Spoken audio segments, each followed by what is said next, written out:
여러분, 우리가 생활을 하다가 꼭 필요한 게 하나 있습니다. 필요한 게 여러 가지가 있지만, 저는 이 예배당의 전기라든가, 손볼 일이 있을 때 꼭 가지고 가는 게 하나 있어요. 자를 들고 갑니다, 자. 자가 필요하더라고요. 그래서 그 자를 가지고 길이를 재고, 두께를 재거나, 바깥 표면을 재거나, 이렇게 그 자를 가지고 하는데, 때로는 어떤 나무를 자르거나, 플라스틱 이거를 자를 때, 이렇게 자르는데, 잘못 잘라가지고, 10cm 딱 맞춰서 자르면 맞을 줄 알고 잘랐는데 9.8cm라 해야 돼. 그러면 2cm를 또 0.2mm를 2mm를 또 막 갈아야 돼. 그래서 지난번에 이 넌슬립 그 계단 넌슬립 이거 설치할 때 이 자르는데 절단기로 연마하는 걸로 이렇게 자르니까 좋더라고요. 그런데 자르는데 여기는 더 잘라야 돼서 자르다 보니까 너무 잘랐어. 그러니까 이게 막 길이가 안 맞아. 그런데 많이 차이가 안 나니까 이렇게 놓으면 눈으로 대충 봐가지고는 크기 차이가 별로 안 나서 별 문제가 안 되지만, 제가 예리한 눈으로 보는 분들을 보면 크기가 안 맞는구나 이런 거죠. 여러분, 크다, 작다, 맞는다, 안 맞는다 할 때에는 기준이라는 게 있습니다. 기준. 예를 들면 여러분, 운동화를, 구두를 살 때 아무리 좋은 걸 사도 발에 안 맞으면 그거 신고서 활동하기 어려워요. 딱 맞는 걸 신어야, 약간 딱 맞는다는 얘기는 활동하기 편한 걸 딱 사야 되잖아요. 그래서 기준이 뭐냐는 거죠. 예를 들어서 키가 큰 사람에게 바지는 더 기장이 길어야 되잖아요. 왜? 그 사람이 기준이니까. 그러나 어린아이에게 긴 바지를 입히면 그거 못 입잖아요. 잘라서 수선해서 딱 맞게 입혀야 아주 이쁘잖아요. 여러분, 기준이라고 하는 것이 때로는 사람마다 달라지고 환경마다 달라질 수 있는 기준이 있지만 영원 불변한 기준이 있습니다. 하나님이십니다. 하나님, 그리고 하나님의 말씀이 그렇습니다. 그래서 우리의 삶에서 이 기준을 잘 잡아야 되는데, 우리 그리스도인들의 신앙생활 중에는 무엇이 기준일까? 참 마음이 좋고 너그러우신 분들은 목사님의 말씀이 기준이에요, 이런 분도 있었어요. 아니에요. 감사하죠.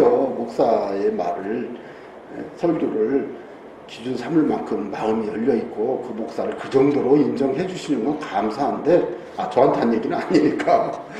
그 정도로 훌륭한 목회자 있잖아요.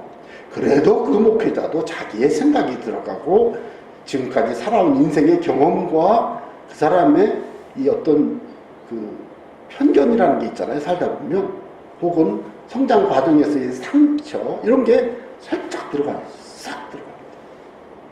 그래서 어떤 분을 만나서 이야기를 해보면 자꾸 빗나가. 왜 그래요? 기준이 달라요. 그래서 우리는 어떻게 살아야 될까요? 정말 힘든 게 뭐냐면 상식적이지 않은 사람을 만날 때 힘들어요. 여러분, 12시에 만나자고 했는데 밥을 안 먹고 물을 마시자 그러면, 12시에 만난다고 했으면 밥을 먹어야 되잖아요. 그죠? 이게 상식이잖아요. 상식. 비가 올 때는 우산을 쓰고 가는 게 상식이죠. 유럽 사람들은 비가 오면 우산을 안 쓴다고도 하더라고요. 근데 우리나라 사람들은 어디에 있었는지 모르고 비가 오면 다 우산 다 쓰고 다 나온다고 그렇게 놀라더라고요. 그게 상식이에요. 상식적이라야 되고 당연해야 돼요. 합리적이라야 돼요. 합리적이다라는 게 뭐예요? 낮에는 일하고 밤에는 자고. 이게 상식이고 합리적인 거예요. 당연한 거예요. 예를 이런 거 있잖아요. 이런 게 자꾸 빗나가, 요즘 시대는. 그런데 이게 그냥 어린아이 때, 좀 철부지 때 그러면 그게 괜찮은데, 중요한 국가 지도자라든가, 아니면 뭐, 큰 단체의 리더가 상식을 안 지켜. 기준이 다 흔들려. 특히 예수 믿는 사람들이 기준을 안 지켜. 여러분, 우리 신앙생활의 기준은 하나님이에요, 하나님.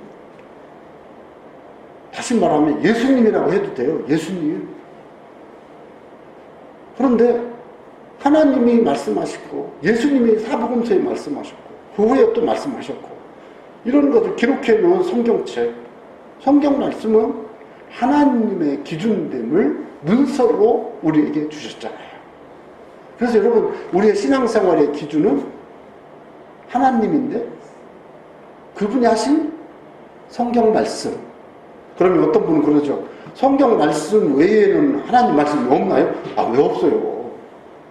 다 있죠. 더 있죠. 그런데 하나님의 말씀이라고 다른 걸 갖다 자꾸 끼워 놓으면 안 돼요. 그러니까 그냥 기록된 성경 말씀만 가지고 우리의 신앙생활, 신앙과 삶의 기준을 삼아야 되죠. 그런데 저는 제가 정말로 교회를 당하고 교우분들의 신앙을 든든히 세우기 위해서 가장 먼저 호소하고 싶은 게 있다면요, 성경 말씀 중심의 신앙생활이에요. 그래서 과연 어떻게 2021년 첫 설교를 어떻게 드려야 되나 고민하면서 저는 두 가지를 생각했습니다. 하나는 예수님의 말씀을 그대로 따라가는 기준. 굉장히 어렵죠. 두 번째는요, 예수님의 말씀을 그대로 따라갔더니 기적이 일어나더라고요. 이 두 가지를 생각했습니다.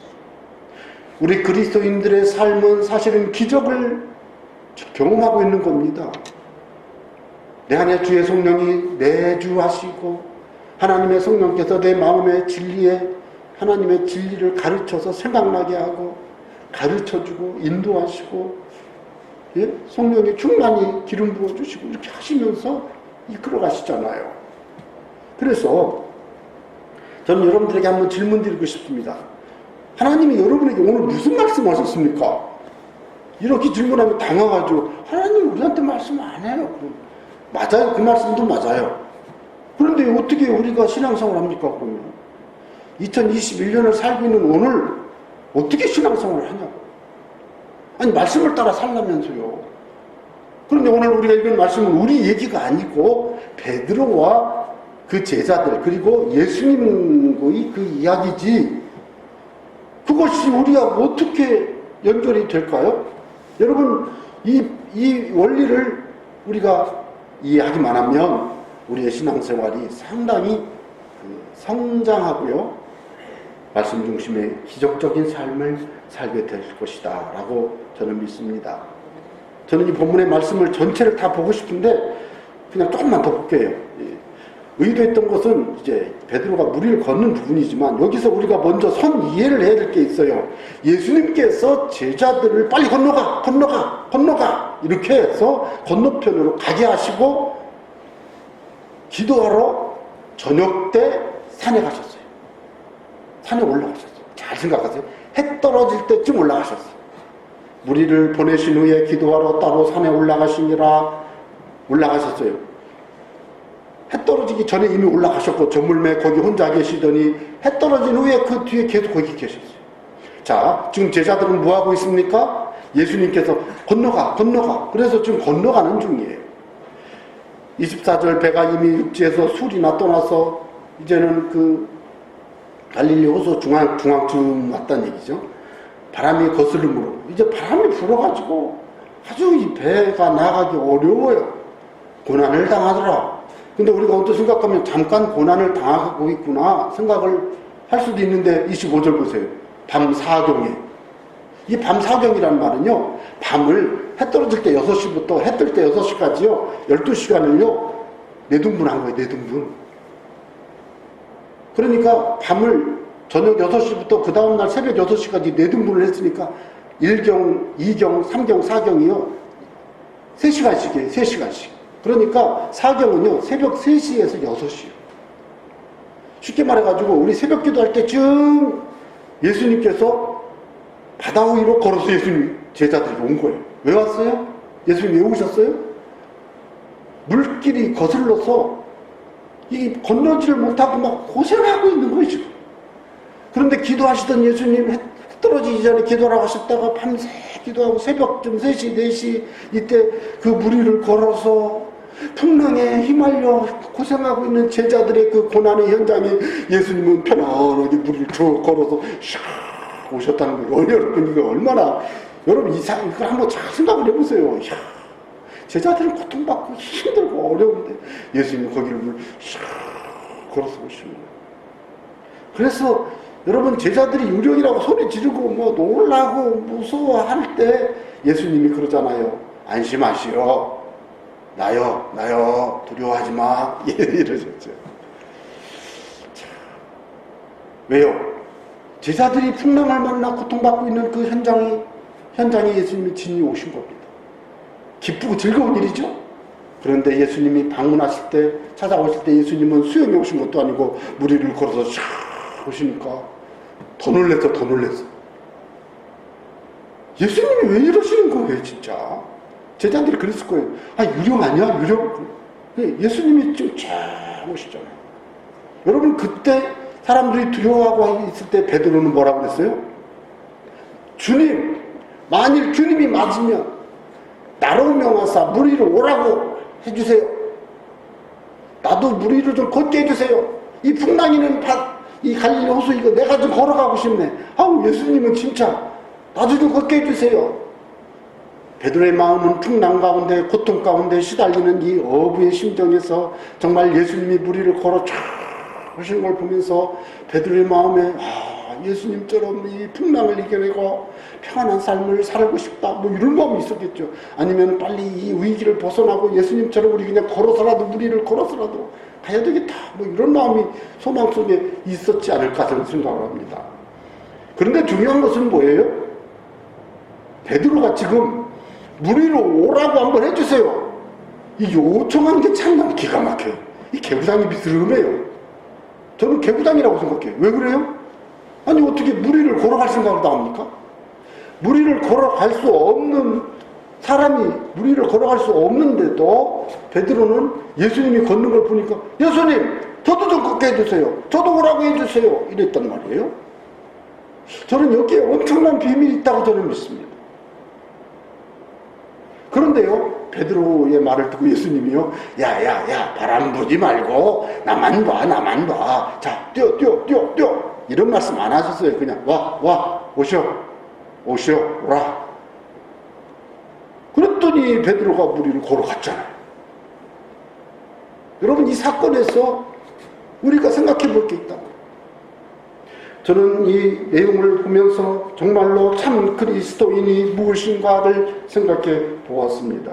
인간적인 생각으로 안 되는 일인데 예수님이 무리를 걷는 것을 보고 베드로의 마음에는 주님과 같이 하고 싶은 소망이 생겼어요.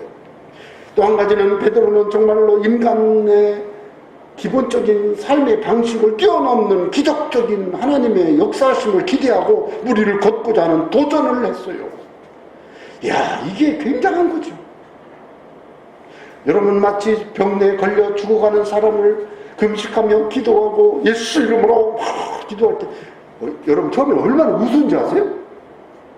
왜 우스운지 아세요? 왜 우스냐면요 너무 기가 막혀서 웃었어요. 처음에는 아니 예수님이 예수 이름으로 병을 고침받아라 하면 낫는다는데 안 낫잖아요. 한 번에서 날 것 같으면 다 했지. 안 낫잖아요. 그러니까 이제 예수 이름으로 고침받을지어다 하고 있는데 마음속으로는 지금 또 뭐하냐? 지금 뭐하는 거야 지금? 예수님 믿으려면 잘 믿어. 그렇게 광신으로 믿지 마. 그게 뭐하는 거냐? 처음에는 그렇게 다 그렇게 해요. 여러분들도 지금 그런 생각을 하고 계신 분들은 오늘 제가 말씀드리는 걸 잘 들어야 돼요. 여러분 마귀는요 지극히 상식적이고 지극히 합리적인 것으로 우리를 이끌어갑니다. 예? 예를 들어 비가 많이 오는데 교회 가야 돼. 그러면 뭐라고 그래? 아이, 이렇게 비가 오는데 그냥 오늘은 좀 하루 쉬어. 야, 교회 한번 빠진다고 그 무슨 큰일이 나겠니? 맞아요, 틀려요? 맞아요. 우리 하나님 뭐 교회 한번 빠졌다고 뭐, 예? 하나님께서 막 어떻게 안 해요. 절대 그런 분도 아니에요. 그 말 틀린 말 아니에요. 비 오는데 막 가다 위험하기도 하고, 비보다 요즘 눈이 오고 막 바람이 막 불고 얼어가지고 그러면 더 무섭죠? 그럴 때 사람들은요, 누가 봐도 그 말이 맞아요. 그런데 여러분, 참으로 주님과 동행하고 믿음으로 살아가는 사람은 그 순간에 과연 주님이 내게 무엇을 원하실까? 오늘 내가 어떻게 사는 것이 주님이 원하시는 삶의 기준이 될까? 내 신앙과 내 삶이 어떻게 지금 하나님께 드려야 될까? 고민하기 시작하고 기도하다 보면요, 새로운 변경된 방식으로 살기 시작해요. 이게 참 그리스도인의 삶이다 라고 저는 믿습니다. 이 사건에서 우리는 주님 말씀이 베드로에게 기적의 순간을 가져왔음을 가장 먼저 인식해야 돼요. 주님 말씀이, 자, 베드로가 그렇게 기도하기 했다고 하는 거 두 번째 두고, 무리를 걸어가고 싶다고 한만 기도해도 주님이 걸어갈 수 있게 해주시지 않으면 안 되잖아요. 근데 중요한 것은 주님은 베드로가 무리를 걸어갈 수 있도록 그에게 기적을 보여주셨다는 거예요. 우리 하나님은, 이 사건에서 예수님은 베드로에게 무리를 거르는 것을 시도하는 그 마음의 소망을 보시고 이루어주시잖아요. 여러분, 우리 주님은 우리에게 무엇을 원하실까요? 우리가 이미 정해져 있고 상식적이고 너무나도 합리적이고 뻔하고, 그 예수 믿는 사람들 상당수의 분들이요, 그런 건 안 믿는 거예요. 그냥 이렇게 하는 거예요. 그래서 자기 스스로 이렇게 다 정해놓더라고요. 이렇게. 그런 분들은요, 정말 하나님이 주시는 크고 놀라운 축복의 열매를 거두기가 굉장히 어렵습니다. 그래서 종종 그런 사람들이 있잖아요. 아브라함이 100세의 아들을 낳았다 그러니까 나도 100세의 아들을 낳을 수 있어, 이러면 됩니까? 안 됩니까? 100세의 아들을 낳을 수 있다고 하나님이 아브라함에게 말씀하셨기 때문에 믿었지, 아브라함이 혼자 먼저 하나님 나 100세의 아들 주세요, 아니 나 100세까지 기다렸다 아들 낳을래요, 안 했잖아요. 제가 말씀드리고자 하는 건 뭐예요? 하나님께서 보여주시고 인도하시는 것을 받아들이면 믿음이에요. 그게 믿음이라는 말은 수용한다는 뜻이에요. 받아들인다. 하나님의 말씀을 그냥 받아들이는 게 믿음이에요. 예, 아브라함아 아들을 줄게. 예, 아멘. 이게 믿음이에요. 그런데 99세가 됐는데도 아직 없어요. 내년 이맘때 아들이 있으리라. 아멘. 아니 뭐, 그런데 하나님이 그렇게 말씀을 하셨으니까 아멘하고 받으니까 받았잖아요. 주님께서 허락하시고 약속을 주셨잖아요. 자, 베드로도 예수님 나 좀 걸어가게 해주세요 했을 때 예수님이 아니야 됐어 그러면 가야 돼요 말아야 돼요? 가면 안 돼요. 빠져 죽어요. 그런데 주님이 뭐라고 그랬어요? 뭐라고 그랬잖아요. 오늘날 우리의 삶에서 많은 사람들이 성경을 읽으면서 어디까지 온다고요? 제가 지난번에 한번 말씀드렸는데 한 번 더 드릴 거예요. 요셉과 마리아가 예수님의 육신의 어머니라고, 마리아가 동정녀 어머니로 잉태한다고 성경에 나왔어요? 안 나왔어요? 안 나왔어요. 안 나왔죠?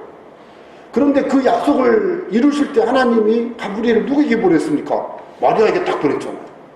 그러니까 하나님의 약속은 일반적인 약속이에요. 동정녀 아들을 낳을 거야, 예수라고 할 거야, 이렇게 아들을 낳을 것이다, 임마누엘이라고 할 거다, 이렇게 약속을 했지 않습니까? 그런데 그 약속이 실행될 때는요, 깜짝 놀라는 거지. 마리아가 왜 하필 납니까? 예를 들면 성경 어디에도 보면 마리아가 낳는다 그런 말이 없잖아요. 근데 하나님은 당신의 일을 행하실 때 마리아에게 딱 왔잖아요. 그럴 때 마리아가 하나님의 약속을 기억하고 그것이 실제로 성취될 때 나구나, 이걸 받아들이잖아요. 여러분, 우리의 삶에서 우리의 믿음은 일반적인 성경의 가르침을 내가 믿어 기적을 일으킬 만한 삶을 살 때 이게 승리의 삶이에요. 베드로가 지금 그걸 하고 있는 거예요. 베드로가 예수님이 오라 그래서 갔잖아요. 오라고 해서 간 거지 뭐 간다고 한만 해도 오라고 안 했으면 베드로가 안 갔을 거예요. 여러분, 우리가 기도할 때 주님 도와주세요 이렇게 해주세요 해놓고 주님이 그래 해 안 하시는데 확 해버리잖아요.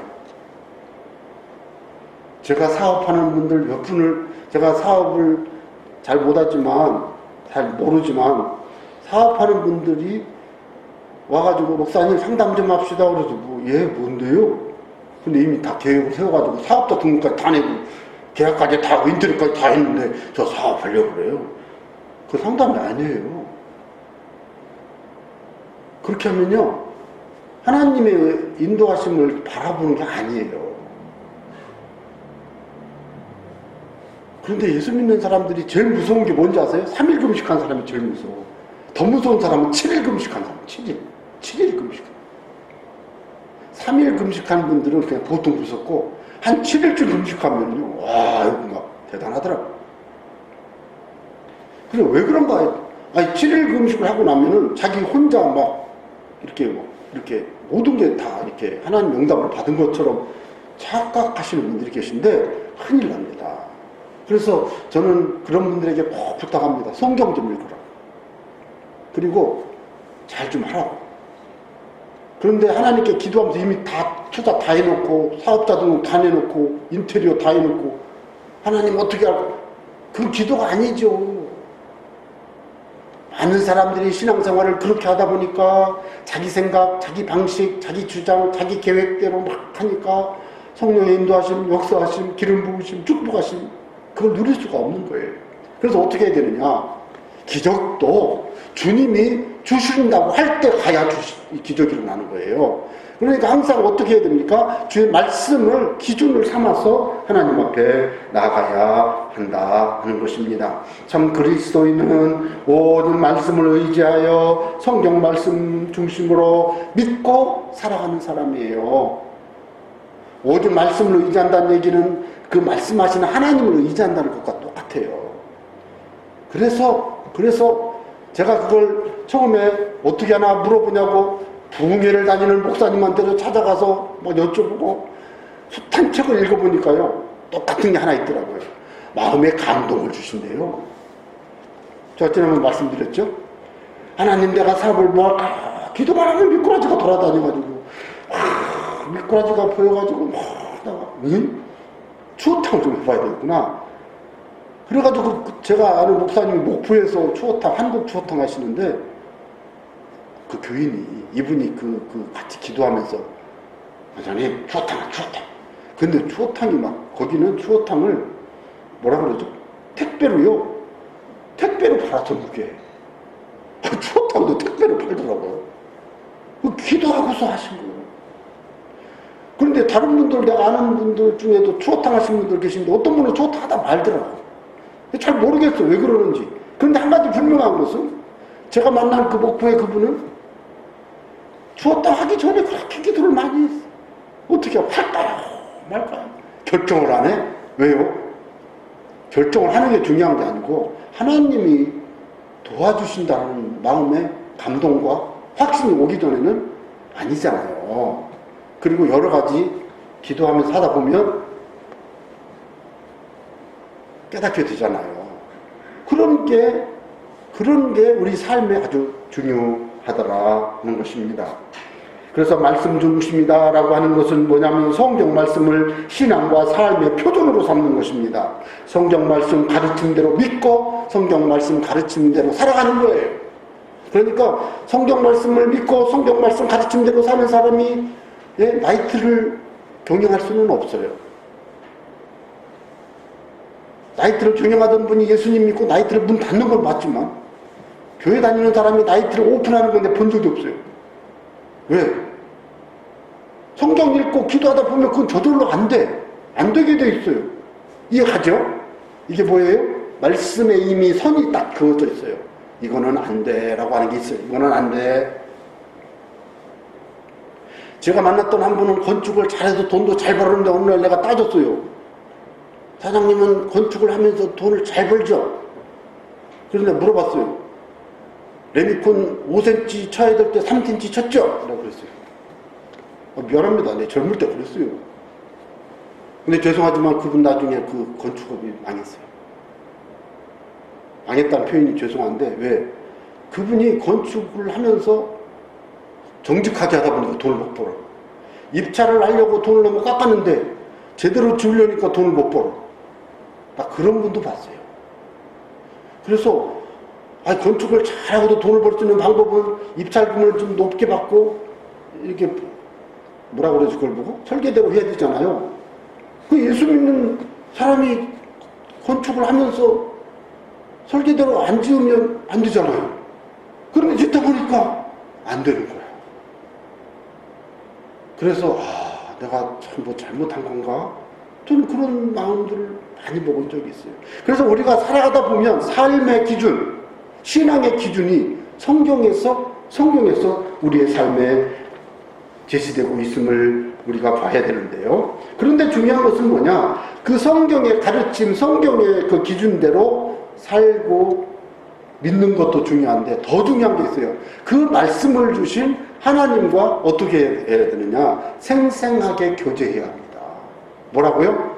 생생하게 교제를 해야 돼요. 이 교제하는 방법을 우리가 좀 하나님 앞에서 생각을 해봐야 돼요.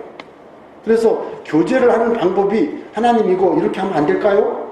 자꾸 하나님 이렇게 기도하면 하나님 이렇게 하면 안 될까요? 이렇게 하면 안 될까요? 그래서 마음이 기쁘고 즐겁고 감사하면 그래도 한 번 더 하나님 이렇게 하면 안 될까요? 이게 자꾸 하나님께 여쭤봐야 돼요.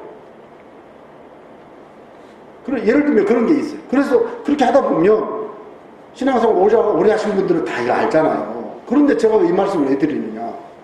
신앙생활 오래 하신 분들 이걸 무시하고 그냥 예배만 드리고 하나님과 이렇게 생각을 같이 이렇게 대화는 안 되지만 생각을 하는 거예요. 하나님 이렇게 하면 안 될까요? 네? 시장 가서 사과를 살 때도 하나님 이 사과를 살까요? 저 사과를 살까요? 혼자 생각하면서 하나님 이게 더 맛있을 것 같은데 말하면 누가 보면 좀 오해할 수도 있으니까 속으로 기도하면서 그러는 거예요. 여러분 그렇게 살아가는 상당수의 분들이 자신의 삶의 아주 깊은 부분까지 하나님이 인도하십니다. 그러니까 저 이제 결혼하기를 앞두고 있는 청년들에게는 제가 꼭 그럽니다. 내가 꼭 질문합니다. 저 사람 만날 때 마음이 뛰었어 안 뛰었어? 그냥 좋았대. 뭐 있어요. 그런 게 있어요. 그래? 한번 얘기 좀 해봐야 되겠다. 그러면서 왜? 기도하고 있으니까. 배우자를 놓고 막 기도하다 보면 성령께서 오늘 누구를 봤는데 마음에 그냥 감동이 오게 돼. 이런 게 있잖아요. 다 알잖아요. 그런데 이런 걸 무시하고 막 그냥 자기 방식대로 살아가는 사람들이 많아요. 그런데요, 그 모든 순간을 하나님께 여쭤보는 거예요. 하나님, 올해는 어떻게 기도하고 어떻게 계획을 세울까요? 자꾸 여쭤보고 기도해야 돼요. 성경 읽으면서. 그러다 보면 하나님과 생생하게 교제를 하기 시작해요. 교제를.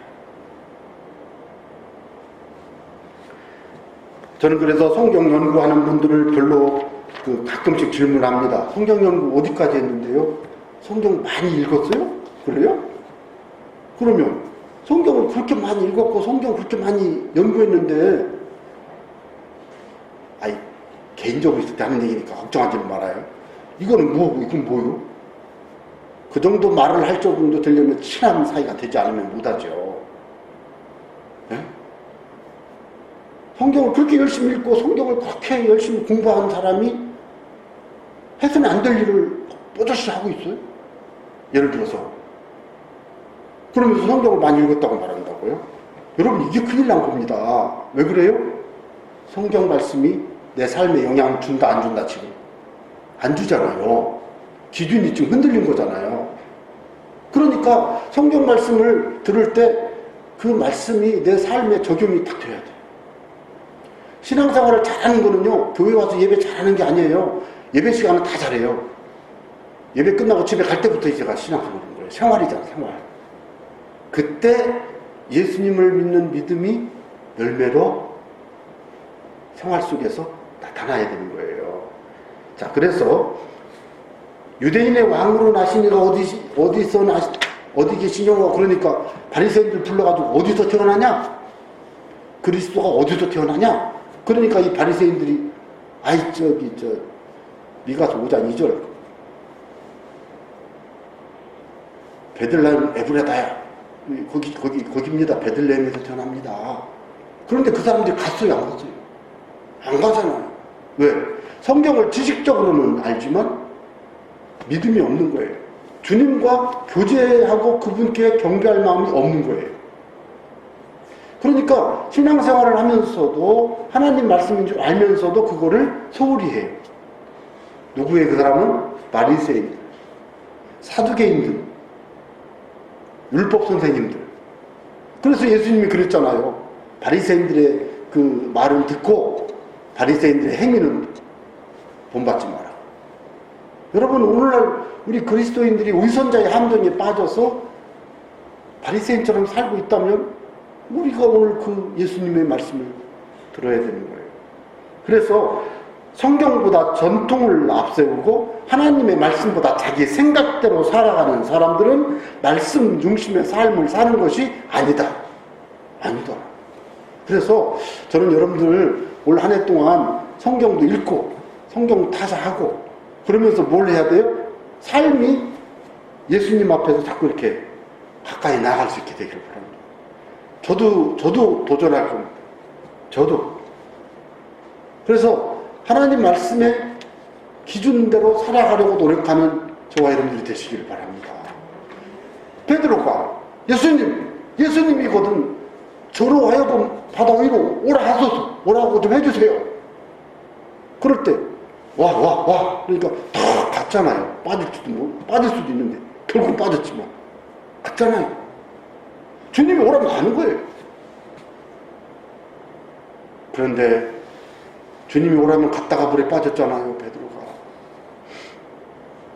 왜 의심했냐고 책망받았긴 하지만 다른 제자들은 책망은 안 받았지만 걸어본 적 있어요, 없어요? 아무것도 시도하지 않은 자는 아무것도 성공하진 않지만, 예? 아무것도 실패하지 않지만 아무것도 성공하지 못하잖아요.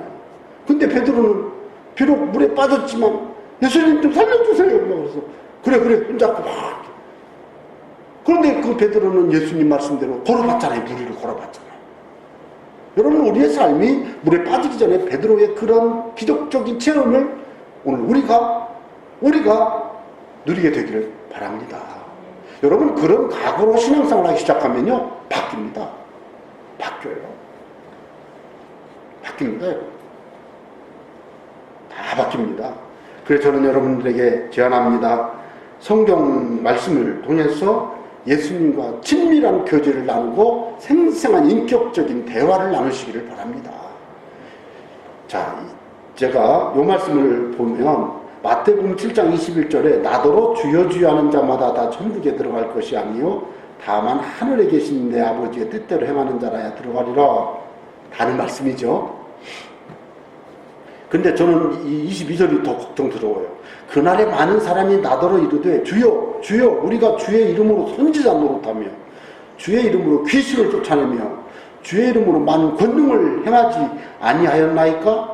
이건 뭐예요? 열매를 말하는 거죠? 능력을 말하는 거죠? 그런데 그때 예수님이 그때 내가 그들에게 밝히 말하되 내가 너희를 도무지 알지 못하니 불법을 행하는 자들아 내게서 떠나가라. 이게 무슨 뜻이냐면요, 예수님과 교제를 안 했다는 거예요. 열심히 일은 했고 기도하고 해서 막 기적을 일으키고 병을 고치고 귀신을 쫓아내고 했는데 예수님하고는 교제를 안 해. 예수님하고 인격적인 대화가 안 돼. 그런데 중요한 것은 불법을 행하는 자들아 내게서 떠나가라. 여러분, 오늘날 우리의 삶에서 예수님의 말씀을 듣고 배우고 공부하고 예수님과 교제하면서 주님이 기뻐하시는 그 삶의 열매를 맺어서 주 앞에 드려야지, 주님과 교제하지 않고 성경 말씀을 읽고 연구해서 성경에 보면 역시 성경 기독교는 참이야, 진짜 좋아, 그러면서 예수님은 안 믿고 기도도 안 하고 예배도 안 하고 이 사람들은 불법을 행하는 자들. 두렵지 않아요? 저는 두려워요. 그래서 저는 여러분들에게 제안합니다. 하나님과 인격적인 교제를 누리시길 바랍니다. 성경을 통해서 하나님과 깊이 대화하고 깊이 묵상하고 기도하고 내 삶에서 성경의 말씀대로 자꾸 나 삶을 바꾸시기 바랍니다. 그렇게 되면 어떻게 돼요? 성경을 읽고 듣고 배우고 공부하고 암송하고 묵상했더니 내가 성경 말씀을 자꾸 하다 보니까 나도 모르게 성품이 바뀌었어. 성품이 바뀌어요. 변화가 나타나요.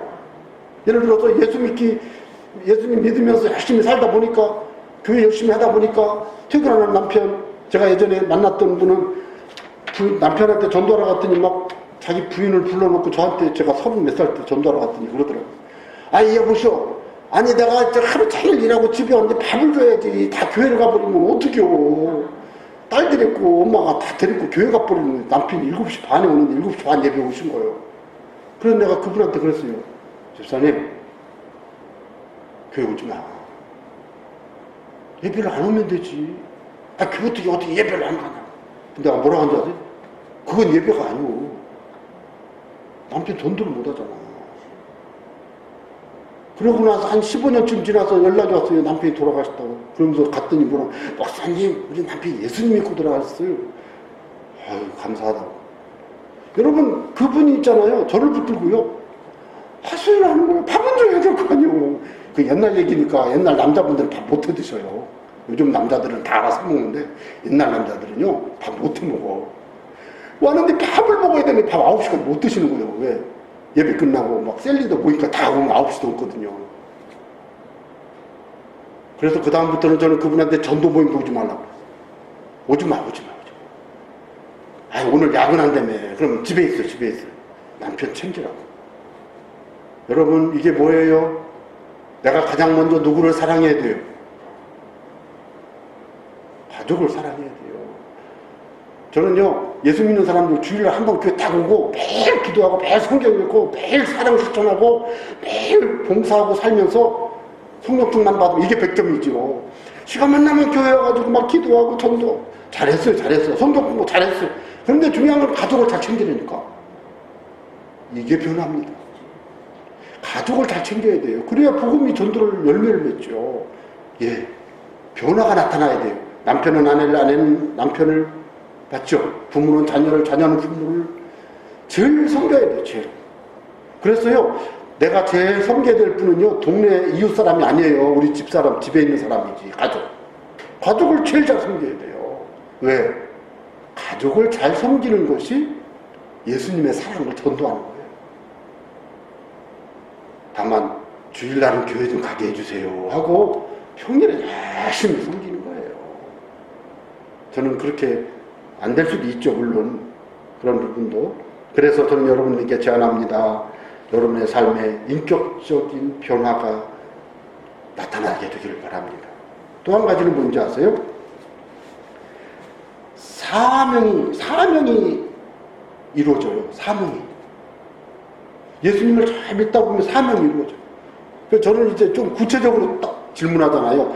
내가 예수님 믿었는데 10년이 됐는데 아직도 남편이 예수님을 안 믿는다. 가족이 예수님을 안 믿는 분이 있다. 그럼 그 책임 누구에게 있다고 저는 주장하냐면요. 내 책임이라고 주장합니다. 굉장히 불편하게 이런 얘기하면 사실이에요. 그럴 때는 가족 구원이 사명인 거예요. 어떤 분은 평생 남편 한 분 전도하는 분도 계셔요. 그게 왜 그래요? 사명이라니까요.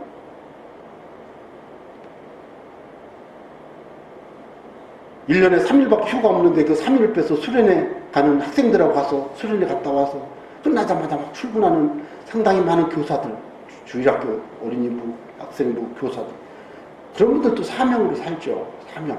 그래서 예수님을 잘 믿고 살다 보면 사명이 발견되는데, 그 사명이 깨달아지는 사람은요, 인생이 변해요. 그거예요. 그게 어떻게 그게 가능하냐? 말씀을 묵상하다 보면 다 되게 돼요.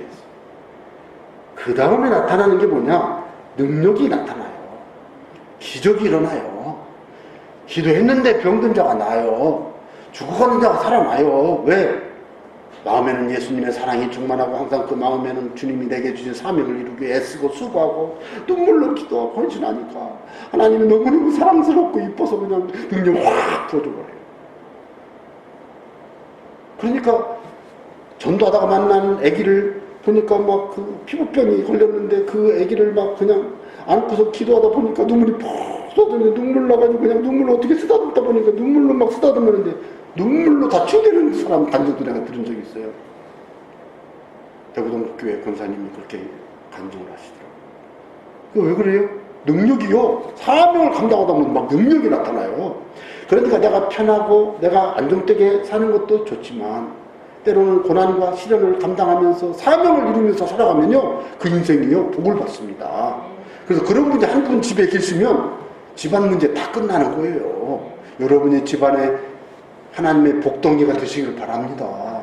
여러분이 계시면 여러분 집안, 여러분 자녀손, 여러분의 일터, 우리 새순교회 그리고 여러분 주변의 사람들이요 여러분 때문에 능력이 나타나고 예수님의 권세가 나타나고 축복이 나타나는 그런 말씀의 사람의 열매, 여러분이 말씀 중심의 그런 신앙의 승리 올 한 해 동안 누리게 되시기를 주님의 이름으로 부탁합니다.